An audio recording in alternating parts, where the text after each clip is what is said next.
जय जगन्नाथ दर्शक बंधु वर्तमान मार्गशीर मास चली तेज मार्गशीर मसरे आम आज लक्ष्मी पुराण विषय में जाना। तेज चलन देखने आज प्रथम प्रश्न हिंदू कैलेंडर अनुजाई केउ मासरे माणबसा गुरुवार पालन करा जाए। ऑप्शन ए श्रावण मास, ऑप्शन बी कार्तिक मास, ऑप्शन सी मार्गशीर मास, ऑप्शन डी चैत्र मास।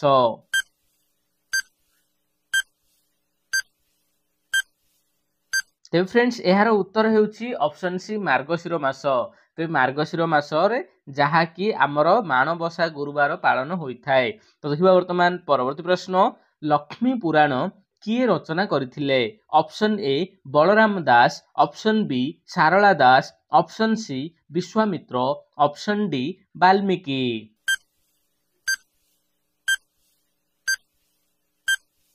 तेज फ्रेंड्स यार उत्तर होउछि ऑप्शन ए बलराम दास। बलराम दास जहाँकि आमर लक्ष्मी पुराणटी रचना करथिले। तो देखिबा वर्तमान परवर्ती प्रश्न बलराम दास केबे लक्ष्मी पुराण रचना करथिले।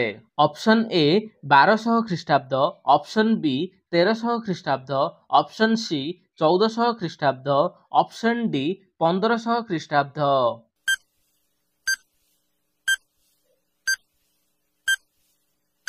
तेज फ्रेंड्स यार उत्तर होउछि option D 1500 ख्रीष्टाब्द।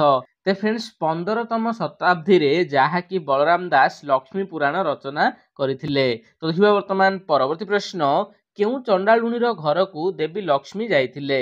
Option A Shriya Chandaluni, option B Sita Chandaluni, option C Janaki Chandaluni, option D Asha Chandaluni.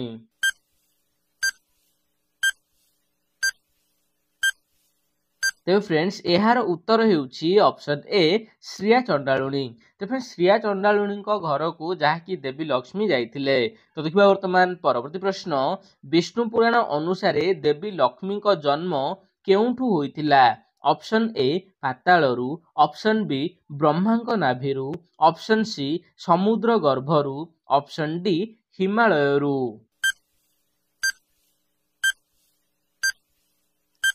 तेज फ्रेंड्स यार उत्तर होउछि ऑप्शन सी समुद्र गर्भरू। तो फ्रेंड्स समुद्र गर्भरू जो समय कि समुद्र मंथन होइतिला सेही समय रे ही देवी लक्ष्मी को आविर्भाव होइतिला। तो देखिबा वर्तमान परवर्ती प्रश्न गरुड़ पुराण, लिंग पुराण एवं पद्म पुराण अनुसारे देवी लक्ष्मी को पिता किए। ऑप्शन ए भृगु ऋषि, option B Valmiki, option C Dasharath, option D Brahmadev.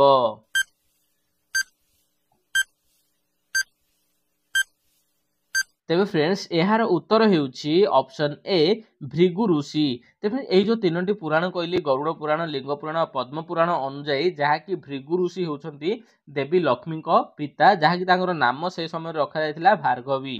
तो देखिबा वर्तमान परवर्ती प्रश्न गरुड़ पुराण, लिंग पुराण एवं पद्म पुराण अनुसारे देवी लक्ष्मी को माता किए। Option A Khyati, option B Sita, option C Janaki, option D Parvati.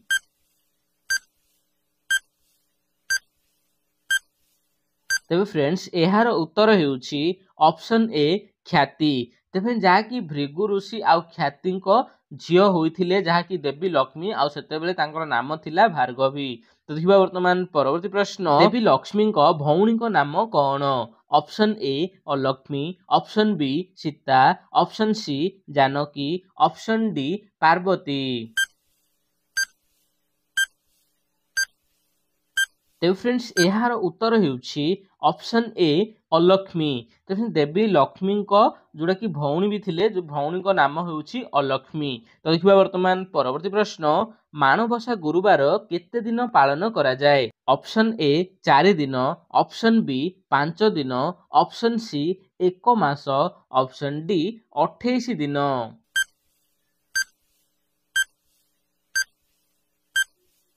तेज फ्रेंड्स यार उत्तर होउछि ऑप्शन बी 5 दिन। तेज मार्गशीर मासर 5टी गुरुवार को जहाँकि माणबसा गुरुवार बोली आमे पालन करू।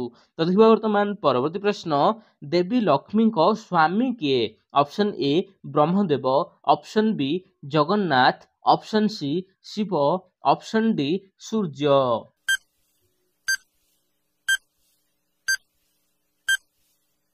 ତେବେ ଫ୍ରେଣ୍ଡସ୍ ଏହାର ଉତ୍ତର ହେଉଛି ପ୍ରଭୁ ଜଗନ୍ନାଥ। ତେବେ ଜଗନ୍ନାଥଙ୍କ ଅନ୍ୟ ନାମ ବି ଆମେ ବିଷ୍ଣୁ କହିବା। ତେବେ ଜଗନ୍ନାଥ ବା ବିଷ୍ଣୁ ହେଉଛନ୍ତି ଦେବୀ ଲକ୍ଷ୍ମୀଙ୍କ ସ୍ୱାମୀ। ତ ଦେଖିବା ବର୍ତ୍ତମାନ ପରବର୍ତ୍ତୀ ପ୍ରଶ୍ନ, ମା ଲକ୍ଷ୍ମୀଙ୍କର ନୂପୁରର ନାମ କଣ?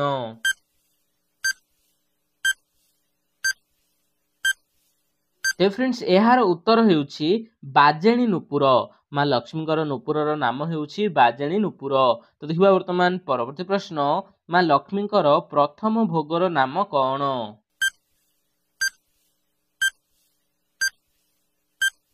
ତେବେ ଫ୍ରେଣ୍ଡସ୍ ଏହାର ଉତ୍ତର ହେଉଛି ବାଳଧୂପ ବା ତାକୁ ପଞ୍ଚାବୃତ ବି କୁହାଯାଏ। ତେବେ ପ୍ରଥମ ଭୋଗର ନାମଟି ମା ଲକ୍ଷ୍ମୀଙ୍କର ହେଲା ବାଳଧୂପ ବା ପଞ୍ଚାବୃତ। ତ ଦେଖିବା ବର୍ତ୍ତମାନ ପରବର୍ତ୍ତୀ ପ୍ରଶ୍ନ, ମାର୍ଗଶିର ମାସରେ ପୂଜା ଘରେ କଣ ସଜା ଯାଇଥାଏ?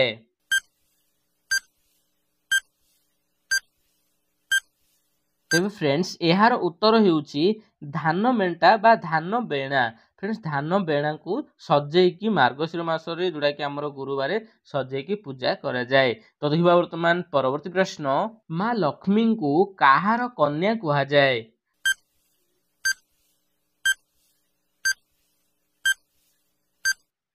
ତେବେ ଫ୍ରେଣ୍ଡସ୍ ଏହାର ଉତ୍ତର ହେଉଛି ବରୁଣ ଦେବ। ଫ୍ରେଣ୍ଡସ୍ ବରୁଣ ଦେବ ହେଉଛନ୍ତି ସମୁଦ୍ରର ରାଜା, ସେଥିପାଇଁ ଯାହାକି ସାଗର କନ୍ୟା ବୋଲି ମା ଲକ୍ଷ୍ମୀଙ୍କୁ କୁହାଯାଏ। ତ ଦେଖିବା ବର୍ତ୍ତମାନ ପରବର୍ତ୍ତୀ ପ୍ରଶ୍ନ, ହିନ୍ଦୁ ପୁରାଣ ଅନୁଯାୟୀ ଭଗବାନ ବିଷ୍ଣୁ ଏବଂ ଦେବୀ ଲକ୍ଷ୍ମୀଙ୍କ କେତେ ଜଣ ସନ୍ତାନ?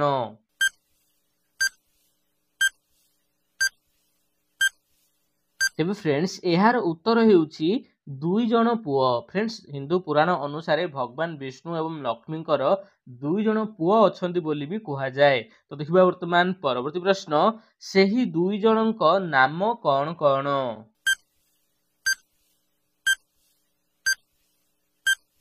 ତେବେ ଫ୍ରେଣ୍ଡସ୍ ଏହାର ଉତ୍ତର ହେଉଛି ବଳ ଓ ଉତ୍ସାହ।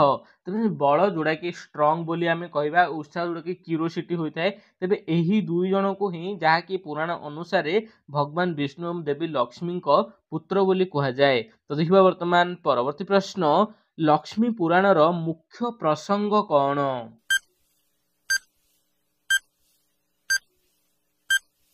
ତେବେ ଫ୍ରେଣ୍ଡସ୍ ଏହାର ଉତ୍ତର ହେଉଛି ଦୀନ ଦଳିତ ଜାତିପାତିର ସମାପ୍ତି, ମହିଳାମାନଙ୍କର ସମାନତା। ତ ଦେଖିବା ବର୍ତ୍ତମାନ ପରବର୍ତ୍ତୀ ପ୍ରଶ୍ନ, ଯାହାକି ଆପଣମାନଙ୍କ ପାଇଁ ମାଣବସା ଗୁରୁବାରରେ ଘର ଆଗରେ କେଉଁ ରଙ୍ଗୋଲି ଦିଆଯାଇଥାଏ? ତ ଫ୍ରେଣ୍ଡସ୍ ଏହି ପ୍ରଶ୍ନର ଉତ୍ତରଟି ଆପଣ ଏହି ଭିଡ଼ିଓର କମେଣ୍ଟରେ ଦିଅନ୍ତୁ। ଭିଡ଼ିଓ ଭଲ ଲାଗିଥିଲେ ଭିଡ଼ିଓକୁ ଲାଇକ୍ କରିବା ସହିତ ଚ୍ୟାନେଲଟିକୁ ସବସ୍କ୍ରାଇବ୍ କରନ୍ତୁ। ଜୟ ଜଗନ୍ନାଥ।